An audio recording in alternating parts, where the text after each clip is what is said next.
The way I see my artworks is very much from the point of view that I don't see them as artworks. I see them as real life forms that have a voice, they have a pulse, they have maybe a heartbeat, they have a rhythm, so they are very much alive. I'm interested in creating worlds and how we can really connect with the inhabitants of these worlds. So I grew up in the French countryside, in the west of France, near the Loire Valley. And my mother is a painter, so we were always really attuned with the seasons and the cycles, the cycles of the season. We would have the swallows coming in spring, and we would see all the crops, like how, over during the year. So there would be very strong markers of the passage of time and how it translates in the landscapes we were living in.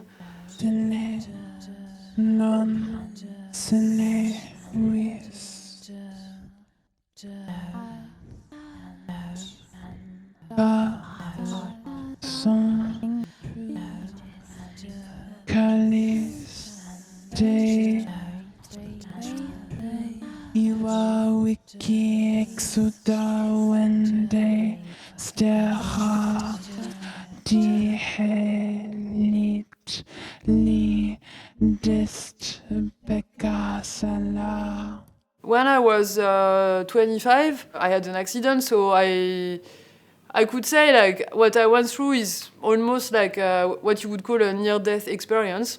And to me, that's the beginning of everything, because it really made me... I think when you come close to death, it makes you reflect on what it means to live, right? What does it mean to exist? What does it mean to exist physically? What does it mean to exist spiritually? Can you exist without a physical body? What happens after you die? What will survive you? What will survive in the world?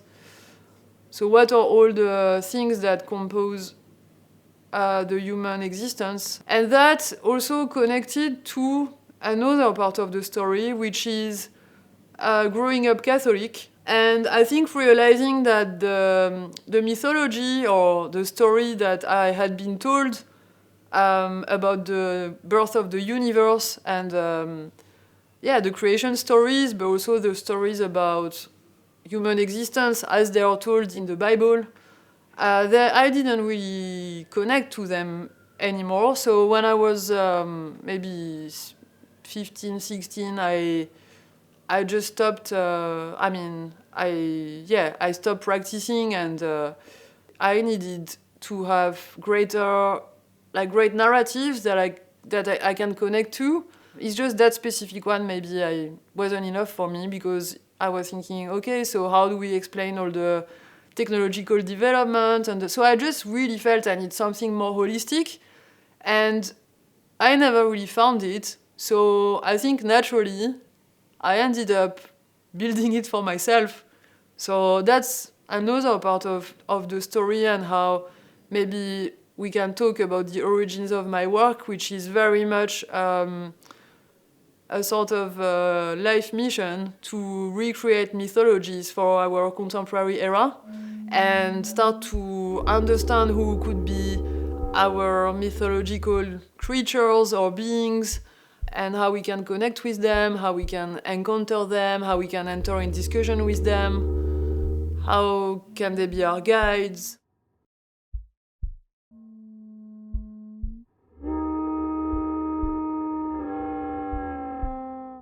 So I applied to the Royal College of Art, and I studied a master that was called Design Interactions, and it was focusing on the role of new technologies, how they will affect human lives.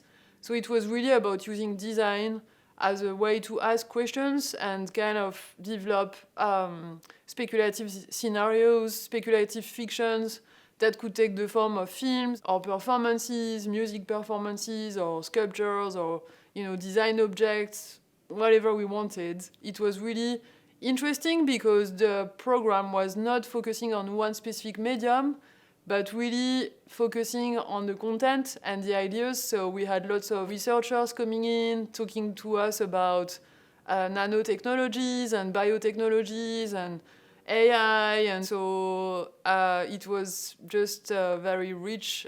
We had amazing discussions.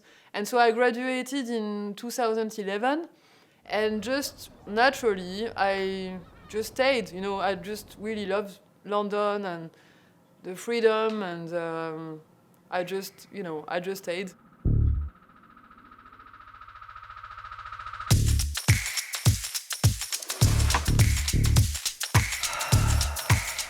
I felt I was born an artist, so I didn't really decide to become one. I studied design, but I was never really making a difference between. To me, it's not really about the field you operate in. It's more about what is your vision, what is the vision, what is the project that you want to bring to life. It seemed that the art field was a very good context for the type of projects I wanted to create or to produce.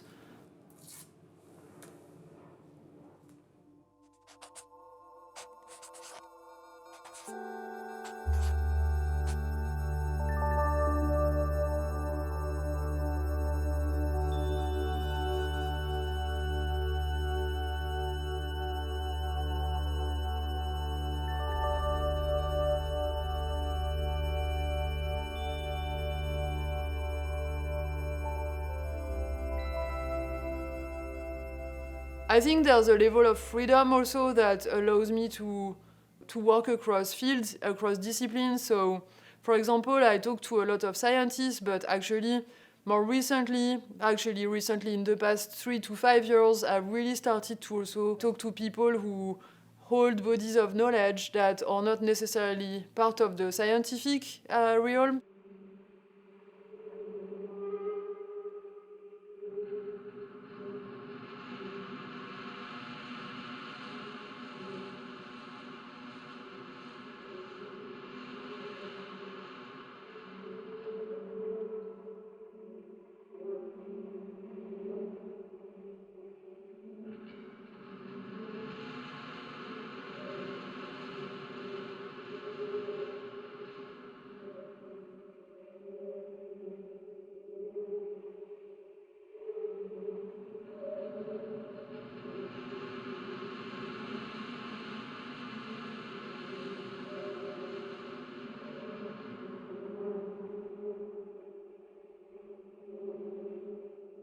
I've been working with foragers, with clairvoyants, with clairsentience, with Reiki masters. I've been working with geomancers, people who can do like palm reading but for landscapes. I've been working with people who can make elixirs, who know about medicinal plants, and so I don't really draw any line between any form of knowledge. I'm really much digging and finding the people who can actually expand the way we look at the world, or maybe who hold bodies of knowledge that are about to go extinct as well, either because there are not so many people in the world who still know about these specific topics, or because I believe some forms of knowledge have disappeared from our collective, consciousness or imaginaries. So I'm interested in talking to these people and collaborate with them to bring my projects to life.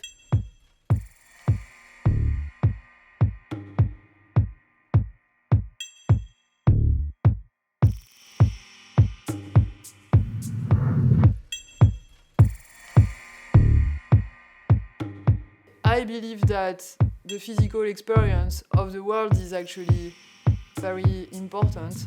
I spend a lot of time thinking about how my ideas and my research and the worlds that I'm bringing to life, what is their physical expression.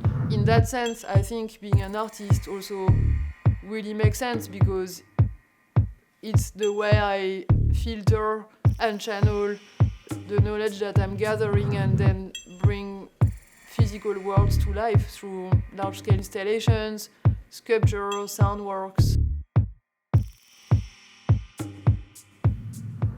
For many years, I've been focusing on imagining worlds that are extinct, reimagining worlds that are extinct or prehistoric, that don't exist anymore, or thinking about worlds that will maybe happen in the future. As a result, it made me even more aware that we're only a blast of air when you look at the greater scale of the universe and the greater story of life in the universe and life on Earth. We humans, we're so centered on ourselves and our lives and our possible extinction. But really, the time we've actually spent on Earth and we might spend on Earth is very short when you compare to other forms of life that have been here for millions and millions of years. To be able to talk or physically meet, encounter forms of life that have been extinct or don't exist anymore or may have existed, it's almost like encountering spirits and be able to talk to them and to really meet them and to start thinking what can I learn from them? How can they be my guides to understand how to live in the future?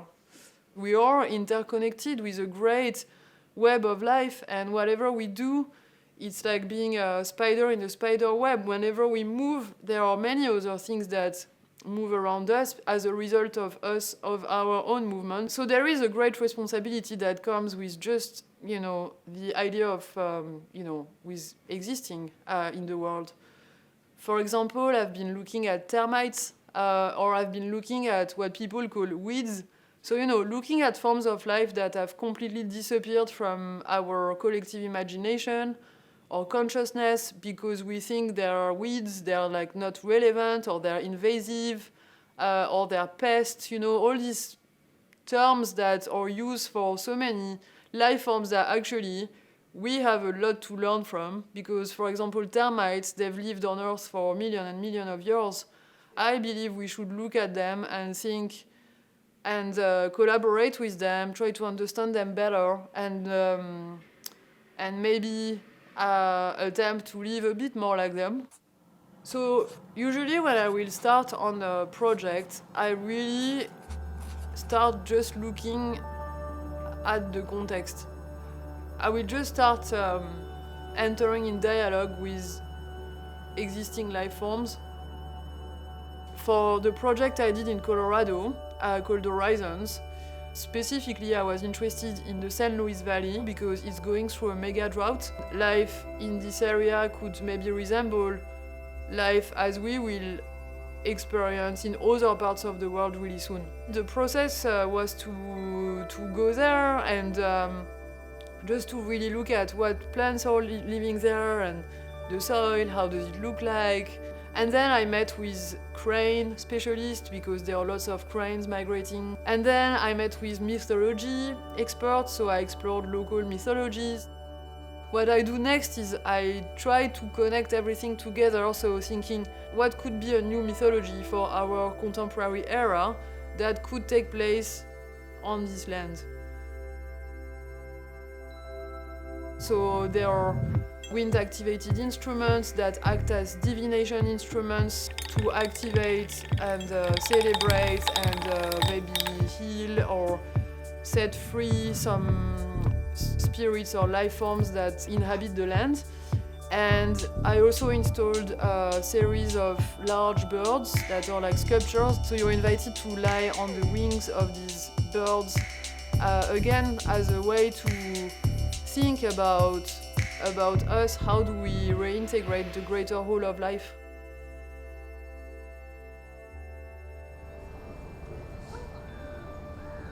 First of all, I live by the river, so it's I think it makes me feel like I'm actually I'm in an open space. I see all the birds, the water flowing. Also the Thames has really strong tides, so you see the really high tides and low tides. So I do feel I'm living in the rhythm of the seasons and the moon cycles. Actually, it's maybe strange to think like that, but I don't think of cities as separated from the countryside. I think it's all part of one thing. So when you look at Google, in certain parts of the world, you can see that cities they look like mold a bit, So they start to look like mold, and then if you zoom out even more, you start to see all the connection between the different cities, and it really does look like fungus actually that's been growing, on Earth, and that starts to kind of interconnect together. And so when you look at this with this perspective, the cities have been generated by humans and we're alive, so in a way it's an extension of ourselves. So you could start thinking about them more like crystals, like crystal growing. So like, again, when you look at them from far away, you can see they're like crystal formations that you see buildings in London or in any big city. It's like you have a flat, like a unit, and it's kind of duplicated and replicated, and it started to create this massive kind of infrastructure. I actually think that there is a division that's been created between the wilderness and the cities that is quite dangerous, because then we don't see that actually the key thing is that it is part of life, but it's a form of life, it's a form of growth that has been generated by us in a way that is unsustainable.